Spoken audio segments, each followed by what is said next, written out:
Hello everyone and welcome to today's class. So today we are going to discuss a topic that is system calls of operating system. From system calls basically questions have been asked from your fork operating system fork system call, and we'll study what is it and why we use it. And basically the questions are based on your what you can say the numerical type questions, that how many child process. Basically we'll study what all is then for, but system calls is more than that. Okay, so now we'll start with what is a system call. But before system call we start with system call, I just want everyone, that whoever is taking this class, I hope that you all have knowledge about the kernel mode and user mode, because these two modes are very important to know before you proceed with your system calls. So knowledge about these two topics is very important. So I hope that everybody is well versed with this topic, that is kernel mode and user mode. And if you are not, so please do visit that class, do look that class, do study that these topics, and then come back to system calls. Okay, so let's start with system calls. So basically, system call is a programmatic way in which a computer program requests a service from the kernel of the operating system. So what is happening, if you see here, that this is your operating system. Okay, this is the operating system and this is somewhere kernel over here. Okay, so kernel is the basic unit or central unit of your operating system, and this is a program that is being executed, now when this program is executing, a request is being what you can say, this line basically says that open a particular file. Suppose this is the command that has been encountered by this process, okay, or this program. So what will happen, that as soon as this line will be executed, a request will be generated. What request will be generated? It will be generated in the form of a system call. Okay, so system call is generated, and this system call is basically nothing but a program, and this system call will reach the kernel of your operating system. Okay, so this system call will reach the kernel, and the kernel will then try to fulfill the request that has been made by this program. So this is the request that we are talking in this definition, and the system call is a program that is generated after this request is there, and it will send this to the kernel. So what is they are saying? A system call is a programmatic way in which a computer program is requesting a service from the kernel of the operating system. Okay, so kernel is the central component of an operating system that manages operations of computer and hardware. It basically manages operations of memory and CPU time. So it is a core component of operating system. And then we have a system call is a way for programs to interact with the operating system. So basically what is happening, that system call is the program that is basically is trying to service the request that is being made by the computer program that was opening a file from the kernel of your operating system. So that is your system call. So how is this done now? So computer program makes a system call when it makes a request. So as soon as a request will be made, earlier it was opening a file. So as soon as a request will be made, a system call will be made by the computer program to the kernel. So system call will provide the services of the operating system to the user programs. Now system call is being made, okay, system call has been made by the computer program to the operating system kernel in order to fulfill the request. But how this request will be fulfilled? How it will fulfill this request? So what it will do? System call with the help of your application program interface. Okay, with the help of API, what the system call will do? It will try to provide the services that are with the operating system to the particular program, whatever the services that are being demanded. Okay, so system call provides the services of operating system to the user programs via application program interface. So this interface is basically provides an interface. The system call provides an interface between a process and operating system to allow user level process to request the services of the operating system. And system calls are the only entry points into the kernel system, and all programs that require any resource must use the system calls. Okay, now I think this till this everything is clear. Now next is how the system call works. So what is the basic working of system call? So now here we have the user mode and kernel mode. So basically what is happening, if you see here, so user process is executing. There's any user process and it is executing, and while it was executing, suppose this is the user process and this is what it is executing. Now when it was executing, when it was at this point, what happened? An interrupt occurred. An interrupt occurred, and this interrupt was basically a system call. So what is happening? This is the user process that is executing, and when it was executing at this point, a interrupt occurred. So this is an interrupt, that is a system call. So what they're saying, in user mode, the user process is executing and it gets a system call. So as soon as it will get a system call, the system call will be treated as a priority. Okay, so system call will be treated as a priority, and what will happen, it will stop, it will halt this program here. It will try to what you will say, it will wait, it will suspend this user program here, and the user mode control will go to the kernel mode. And as soon as the control will go to the kernel mode, the system call will execute. So always remember that system call is executed in the kernel mode only. It may get the system call in user mode, but the system call will be executed in the kernel mode only. So when the system call will execute, then the return will go back again to this place where the user process was suspended, and then again it will continue the processing. So this is the basic working of system call. So if you see here, these steps are written. The processes execute normally in the user mode until a system call interrupt this. Then the system call is executed on a priority basis in the kernel mode. So very important, executed on a priority basis in the kernel mode. After the execution of system call, the control returns to the user mode and execution of user processes can be resumed. So I hope how system call works is clear to you. Okay, so what are the basic situations or general situations in where we require system calls? So when we have to open a file, when we have to create a file, or we have to delete a file, when we have to read something from the file or write something onto the file, then we require system call. When we have to create a new process, when we have to manage a new process, then we require a what you can say, system call. And in network connections also we require system call. How? When we send a packet or when we receive a packet, then we require system calls, and when we need to access to hardware devices. Okay, so this is the basic what you can say situations where we will be needing a system call. Then we have types of system calls. So basically we have 4 to 5 types of system call, if you see here. So what are those? First is the process control. So it is basically related to process. So process control is basically when you are trying to control, when there's a process functions that are there in order related to process. Then we have file management. File management, from the name only we can see trying to manage the file. So different functions that are there in order to manage the file. Then device management, then information maintenance, and then we have communication. So we will see one by one what are all these things and what are the functions that will be there in order to get the system call.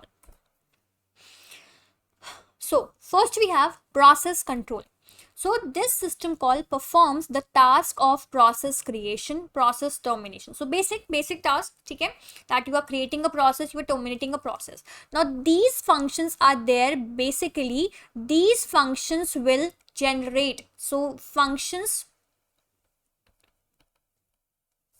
will generate the system call. Okay, so these functions are there that will generate the system call, because of which system calls will be generated.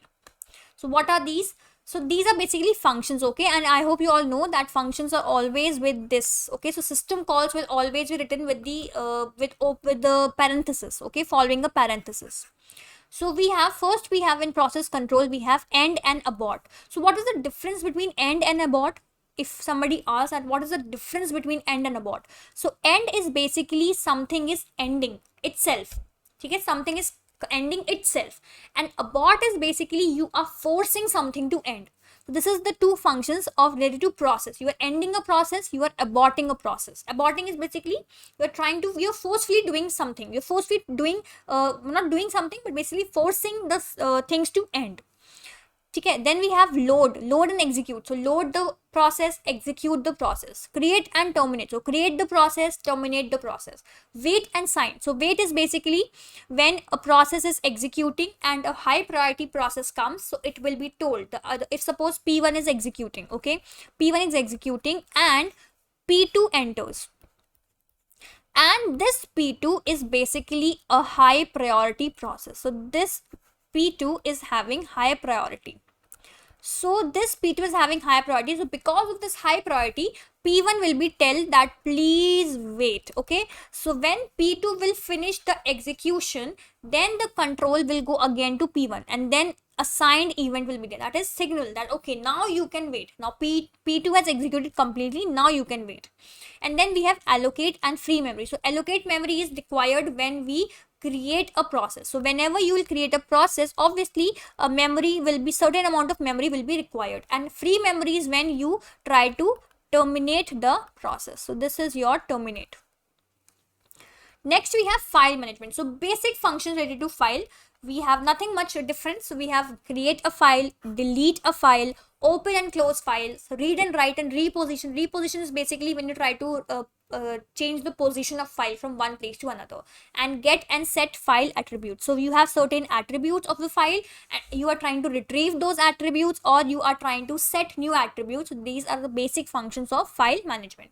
But they're saying file management system calls handle file manipulation jobs like creating a file, reading a file, or writing a file. Okay. Then we have device management.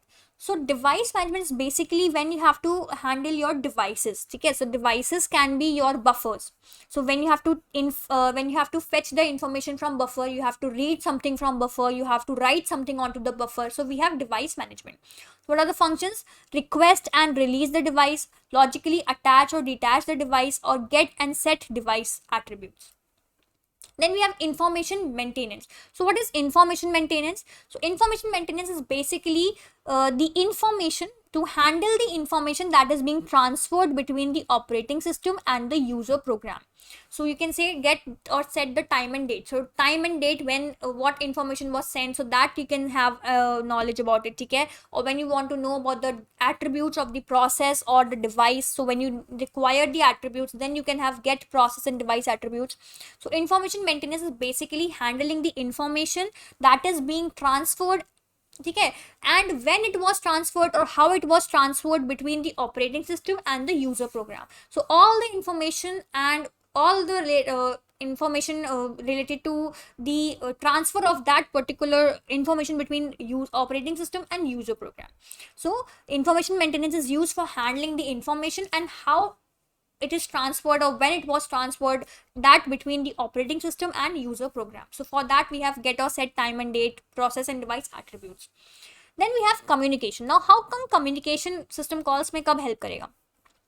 So when we, whenever we are, suppose we are in this network and we want to interact with some other network, so what we do, we try to establish a connection first. Okay, so this is what we are creating, a communication connection, or we are deleting. So if we have to create a communication, then also we will requiring a system call. If we have to delete a connection, then also we'll be requiring a system call.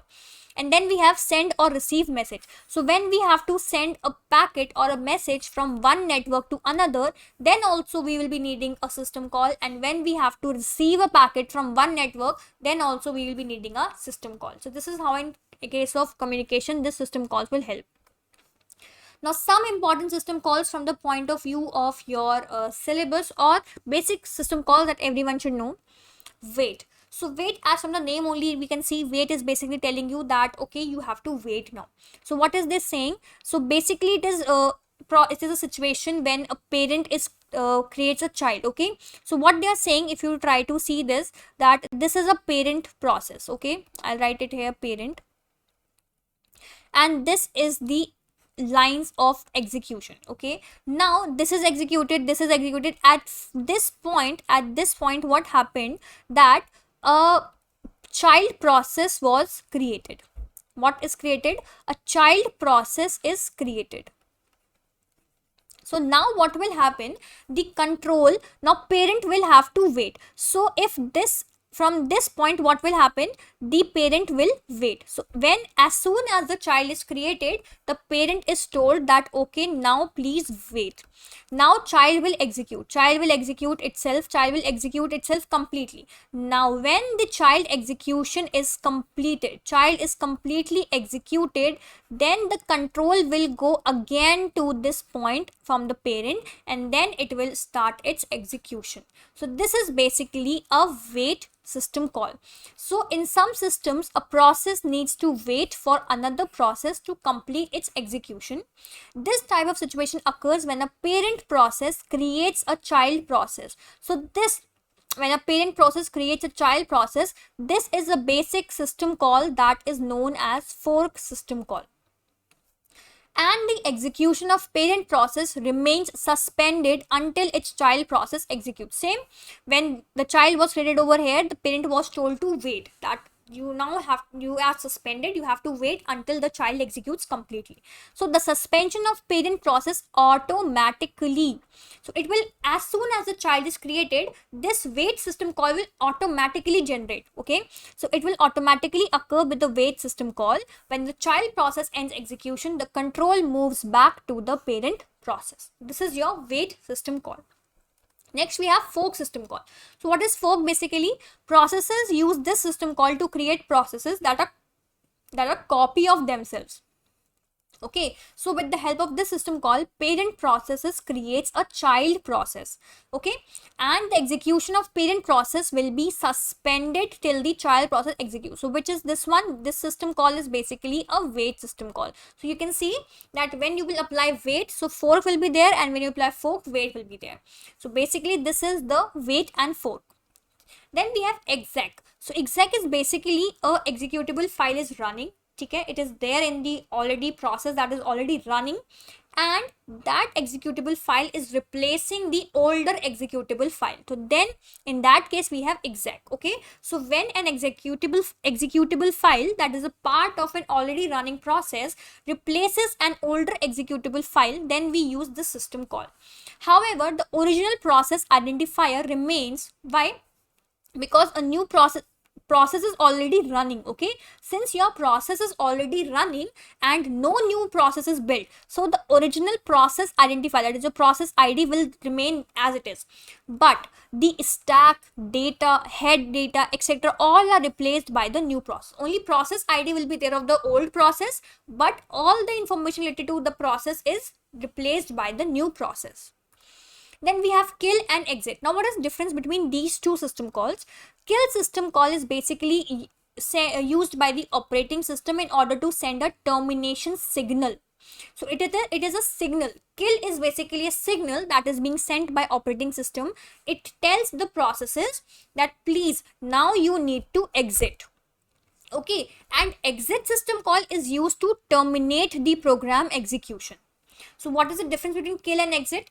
Kill is basically requesting, the operating system is requesting, it is a signal, it sends a signal that is kill, that please do exit, terminate yourself. And exit is basically terminating the program. And as soon as the program will exit or terminate, these resources that were held by that program will be reclaimed by the operating system. So the operating system reclaims the resources that were used by the process after the use of exit system call. So these are basically some system calls that you should know. Let's quickly revise. So what is system call? What are the important things that you should remember for system call? First, very important thing is that it is always executed in kernel mode. Okay, so we will always execute the system call in kernel mode. Then it will be executed on a priority basis. It is basically a programmatic way in which the user or the computer program sends a service to the kernel with the help of system call. Okay, so the request is sent with the help of a system call to the kernel from the computer program. So it will always be solved on a priority basis. Then we have certain types of system call. What are the types of system call? Types are, one is your process control. Okay, then you have file management, then you have device management, then you have information maintenance, and then you have communication. Okay, and then we have some files, some important system calls like wait. Okay, wait is parent is waiting for the child to execute. Then we have fork, so parent is creating a child process. Then we have exec, so a new executable file that is in your already running process is replacing an old executable file, that is your exec. Then we have kill, so basically a termination signal that is sent by the operating system telling the process that please now exit. And then we have exit that will tell that okay, now it is the terminate, and after the process will terminate, the resources that was owned by the process will move to the operating system. So this is the basic system call.